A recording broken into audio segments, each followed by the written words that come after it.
अस्सलाम वालेकुम, मैं हूँ आबिद दंदलीब। नाजरीन, इमरान खान ने बहुत जज्बाती खिताब किया। आखिर पे तो खान साहब की मुझे लगता है आवाज़ भी भर आई थी और उन्होंने आज कुछ कौम से वादे भी लिए हैं, एक नई हिकमत अमली का ऐलान भी किया और कुछ इंकिशाफात आज उन्होंने अपने मुंह से जो है वो पहली बार किए। बड़ी इंटरेस्टिंग चीज़ें आज के खिताब की सूरत में सामने आई। एक तो खान साहब जो है वो अब इस चीज़ के लिए ज़हनी तौर के ऊपर तैयार हैं कि उनको गिरफ्तार कर लिया जाएगा, लेकिन गिरफ्तारी के बाद कौम को उन्होंने जो आज पैगाम दिया है वो बड़ा खौफनाक है। बात करते हैं खिताब के कुछ इंपॉर्टेंट पॉइंट्स की। एक तो खान साहब ने जैसे मीडिया की बात की, शुरू में वो सबको पता है कि पाकिस्तान की मीडिया के अंदर अब वो सख्त नहीं है, लेकिन उन्होंने ये इंकिशाफ किया कि ये हुकूमत मुझे जाने से पहले जेल में डालना चाहती है। तो ये एक नई चीज़ थी हमारे लिए भी।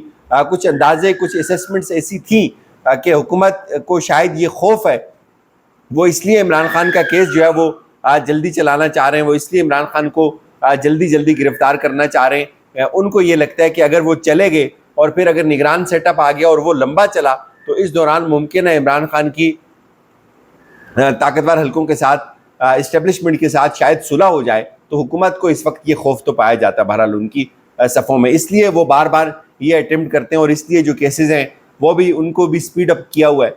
और उनके अपने सफ़ों के अंदर जो लोग हैं वो कहते हैं कि हुकूमत नालायक है बहुत, इस मामले में इमरान खान को वो गिरफ्तार नहीं कर सकती। बुनियादी तौर पे हुकूमत की ख्वाहिश थी कि ये लड़ाई फ़ौज लड़े, लेकिन फ़ौज ने इस लड़ाई को लड़ने से इनकार किया हुआ है, तो इसलिए शायद जो है वो ख़ुद इमरान खान को अब अंदर करना चाह रही है। कुछ इस तरह की भी बातें चल रही हैं, इनके अंदर कितनी सदाकत है गॉड नोस। बहरहाल इमरान खान ने आज क्या कहा, उन्होंने कहा जी कि जो साइफर है या इसके ऊपर बात होनी चाहिए और इसके ऊपर तहकीकात होनी चाहिए, लेकिन इसमें जो सबसे बड़ा इस साइफर के अंदर जो किरदार है वो बाजवा है और ये नई हुकूमत है, जो हुकूमत उस साइफर के नतीजे में वजूद में आई है। और उसके बाद उन्होंने कहा कि साइफर के ऊपर जो है वो बात होनी चाहिए, लेकिन किसी बड़े लेवल के ऊपर बात होनी चाहिए। जैसे हमने आपको पहले भी बताया था कि खान साहब ये चाहते हैं कि सुप्रीम कोर्ट जो है वो इंक्वायरी करे। अच्छा, यहाँ एक और बहुत अहम बात हुई, ये बात हम सुनना चाहते थे इमरान खान के मुँह से। वो बात ये है नाज़रीन, अगर आप मेरे यूट्यूब चैनल के ऊपर जाएँ, खोलेंगे तो आपको सबसे पहले जो वीडियो आती है वो उसका टाइटल है इमरान खान का अदालती कत्ल। वो जो जिस दौरान ये साइफर आया था, जो कार्रवाई सुप्रीम कोर्ट के अंदर चली थी, मैं वाहिद व्लॉगर हूँ जो कांस्टेंट उस पूरी कार्रवाई में एक एक दिन, एक एक सेकंड, एक एक मिनट को मैंने नोट किया, मैंने लिखा, उसके नोट्स बनाए और फिर मैंने खुलासा बयान किया था। वो 18 या 20 मिनट की वीडियो के अंदर के एग्जैक्टली सुप्रीम कोर्ट के अंदर ये हुआ क्या था। तो उस वक्त मुझे याद है, ये बात हमने खान साहब तक भी पहुंचाई थी कि जब अटॉर्नी जनरल जब इस साइफर के ऊपर बात करने के लिए बाबर अवान जो थे, जब वो रोस्टम के ऊपर आए, चूंकि बाबर अवान उस केस में तहरीक इंसाफ की तरफ से वकील थे, और जब वो रोस्टम के ऊपर थे और वो बार बार जब साइफर की बात कर रहे थे कि हमें साइफर के ऊपर बात करनी चाहिए कि असल मुद्दा है क्या, कहाँ से ये सारा मामला शुरू हुआ है, तो उस वक्त अटॉर्नी जनरल रोस्टम के ऊपर आए थे। उन्होंने उनको मना किया था, रोक दिया था कि आप इसके ऊपर बात नहीं कर सकते, आप एक सियासी जमात के वकील हैं, मैं हुकूमत का नुमाइंदा हूँ। हालांकि वही सियासी जमात हुकूमत के अंदर थी, उसी का प्राइम मिनिस्टर था। तो लिटरली उस वक्त रोक लिया गया था बाबर अवान साहब को और वो सब हके बके रह गए थे कि ये क्या हो गया अटॉर्नी जनरल को, कि अटॉर्नी जनरल जो है वो उठकर आया। और फिर हुआ ये कि अटॉर्नी जनरल ने उस साइफर को के ऊपर कोई बात ही नहीं की, और जो रूलिंग थी कासिम सूरी की उसको भी उन्होंने कहा जी कि मैं इसको डिफेंड नहीं कर सकता। ये हैरान कुन वाक़े थे, जिसके बाद हमने इसको रिपोर्ट भी किया हुआ है। आपको अगर पूरी कार्रवाई देखना चाहें तो वो वीडियो आप ज़रूर सुने, आपको आंखें आपकी खुल जाएंगी और आप अगर आज उसको उन हालात के साथ कंपेयर करेंगे तो आपको समझ आएगी कि वो साजिश कितनी डीप थी। अच्छा, इसके बाद खान साहब ने कहा जी कि उसके ऊपर तो उन्होंने बात ही नहीं की, अटॉर्नी जनरल ने उनके ऊपर जो है वो दबाव था।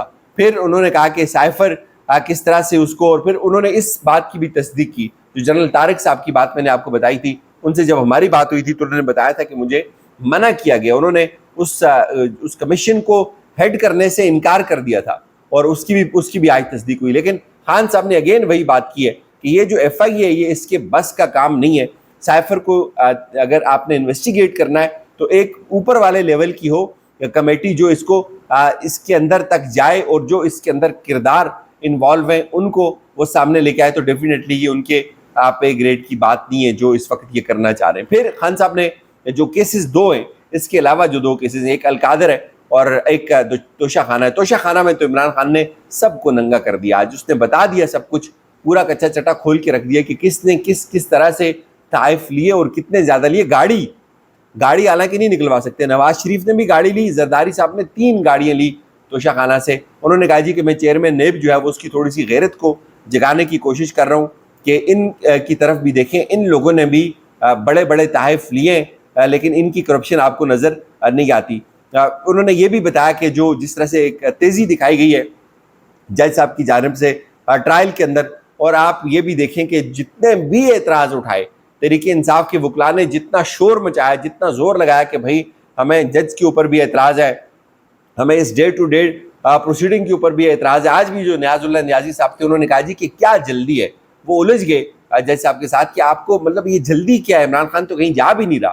لیکن ظاہر ہے وہ اس کا ڈراپ سین ہو گیا کہ وہ سامنے آ گیا سب کچھ. وہ نہیں چاہتے, وہ جج صاحب اس کو سننا چاہتے ہیں خود, اور وہ اس کو ڈے ٹو ڈے ہیئرنگ ہی کرنا چاہتے ہیں. لیکن اب خان صاحب نے یہ کہا کہ آپ یہ دیکھیں کہ اتنے لوگ جو BMW لے کے چلے گئے, ٹویوٹا لیکسس لے کے چلے گئے, بلٹ پروف جو گاڑیاں تھیں وہ لے کے چلے گئے, ان کے اوپر تو کوئی بات نہیں کر رہا, اور ان کو جو ہے وہ میری جو چیزیں وہ نظر آ رہی ہیں. شریف خاندان کے اوپر انہوں نے بات کی کہ ان کے پاس اتنے بے شمار فلیٹس تھے, لنڈن اپارٹمنٹ تھے, کیلیبری فونٹ کا انہوں نے ذکر کیا, 4 محلات جن کے آج تک یہ نہیں دے سکے. تمام تر یہ کہنے لگے کہ ہمارے پاس ثبوت یا ڈاکیومنٹس موجود ہیں, لیکن آج تک انہوں نے اس کے بارے میں کوئی ثبوت نہیں دیا. پھر جو اہم ترین بات تھی, انہوں نے کہا جی کہ دیکھیں کون اپنی زندگی اس طرح سے داؤ کے اوپر لگاتا ہے, میرے پاس تو سب کچھ تھا, اور یہ جو میرے نام کے اوپر جو ہے وہ کانٹا ڈالنے کا سوچ رہے ہیں, کوئی کسی کے اوپر کانٹا نہیں ڈال سکتا. اس طرح میں ان کو پھر یہ کہتا ہوں کہ اس ملک کو بہت نقصان ہو رہا ہے, جو پاکستان کی معیشت ہے اس کو بہت نقصان ہو رہا ہے, اور میں نے آپ کے لیے اپنی زندگی داؤ پہ لگائی ہے. یہ مجھے گرفتار کریں گے, میں یہ چاہتا ہوں کہ یہ ساری ڈیٹیلز آپ کو پتہ ہوں, اور آپ میری گرفتاری کے بعد بھی اپنی جو جد و جہد ہے یا اس کو جاری رکھیں گے. یہ جو راستہ ہے یہ جہاد کا راستہ ہے, اور میں نے اس کو سیاست سمجھ کر نہیں کیا, میں نے اس کو عبادت سمجھ کر کیا ہے. اور جو میری جو ایفرٹ ہے وہ اگر 27 سال کے اوپر محیط ہے, تو اس میں ایک چیز جو ہے وہ آپ کو نظر آئے گی, وہ ہے پرامن رہنا. آپ نے ضرور احتجاج کرنا ہے, لیکن آپ نے پرامن رہنا ہے. آج کے خطاب کی اگر اوورآل میں بات کروں تو ایک تو خان صاحب نے اس تمام تر بیانیے کو, ویسے میں ایک بات بتاؤں کہ یہ حقیقت ہے کہ جتنا ایفرٹ کیا جاتا ہے میڈیا کے اوپر اشتہارات کی صورت میں, یا عمران خان کی انٹی جو ہے وہ تجزیہ کار بٹھا کر, یا اخباروں کی صورت میں, یا تحریک انصاف کے خلاف جو پریس کانفرنسز آئے روز, مطلب ڈیلی 2 3 4 ہو رہی ہوتی ہیں, اور 14-15 سیاسی جماعتیں ایک طرف لگی ہوئی ہیں, پورا زور لگا رہی ہیں کہ وہ جو عمران خان کا بیانیہ ہے وہ نہ بکے یا اس کو کاؤنٹر کیا جائے. اور اس کے برعکس ایک تقریر آتی ہے عمران خان کی, یا کچھ ٹویٹس آ جاتے ہیں, تو وہ تمام تر جو بیانیہ یا تمام تر جو ایفرٹ ہوتی ہے اس کو وہ رون دیتے ہیں, اس کو وہ تہس نہس کر دیتے ہیں. تو یہ عمران خان کے اندر جو کانفیڈنس ہے, جس میں وہ بار بار یہ کہہ رہے ہیں کہ کوئی کسی کے نام کے اوپر کانٹا نہیں لگا سکتا, جو مطلق العنان حکومت ہے وہ اللہ تعالیٰ کی ذات ہے, کسی بس انسان کے بس میں یہ چیز نہیں ہے کہ وہ کسی کے اوپر اس طرح سے کانٹا لگائے, وہ کسی کا کیریئر بنائے یا اس کو بگاڑے.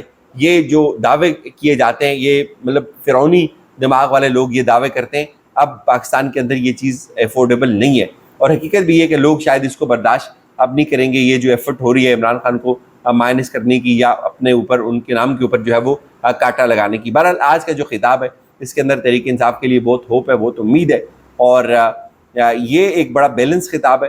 اور خان صاحب نے اب جو باتیں اب وہ جو انہوں نے کی ہیں کہ میرے گرفتاری کے بعد آپ نے پرامن رہنا ہے, آپ نے احتجاج جاری رکھنا ہے, اس جدوجہد کو جاری رکھنا ہے. تو یہ ایک آکسیجن ہے تحریک انصاف کے جو لوگ ہیں ان کے لیے, ان کے فالوورز کے لیے. اور ڈیفینیٹلی خان صاحب نے گرفتاری کے بعد جو پارٹی کی عادت ہے وہ کون چلائے گا, اس حوالے سے بھی ایک بھرپور ایک حکمت عملی کو مرتب کر رکھا ہے. گروپ کی شکل میں کچھ لوگ ہیں, ان کے پاس فیصلہ سازی ہوگی, اور وہ اپنے عمران خان صاحب کی جو اختیارات خان صاحب نے ان کو دیے ہوں گے اس کے اکارڈنگ وہ چلیں گے. تو اگر کوئی یہ سوچتا ہے کہ پارٹی جو ہے وہ ٹیک اوور ہو جائے گی, یا شاہ محمود یا پرویز الہی ایون, تو شاید ان کو وہ پارٹی خان صاحب نہیں سونپیں گے, جن کے اوپر خان صاحب کو اس سٹیج کے اوپر اب یقین نہیں ہے. اجازت دیجیے, اپنا خیال رکھیے گا. خدا حافظ.